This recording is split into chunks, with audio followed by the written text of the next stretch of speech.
Tehnobank 2009, poslovni skup namenjen bankarskom sektoru, održan je 7. i 8. aprila u beogradskom hotelu Continental. Na ovom 9. Tehnobank skupu oko 40 firmi domaćih i stranih predstavilo je brojna rešenja i najsavremenije tehnologije. Pored poslovnog softvera za bankarsko poslovanje i platni promet, na Tehnobanku 2009. izloženi su i bankomati, POS terminali i drugi uređaji za finansijske transakcije platnim karticama. Ovogodišnji skup bio je u znaku zaštite od zloupotreba i krađe identiteta korisnika. U toku manifestacije prikazane su i nove tehnologije za beskontaktno plaćanje karticama, ali i mobilnim telefonom i ručnim časovnikom. Skup su obeležila i 2 okrugla stola.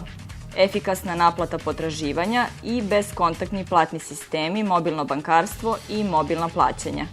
Aktuelne teme i svetski trendovi uočeni na ovom skupu pokazuju da naš bankarski sektor tehnički ne zaostaje za Evropom. Nadamo se da će uskoro i domaća bankarska ponuda građanima i firmama biti na nivou evropske po cenama i uslugama.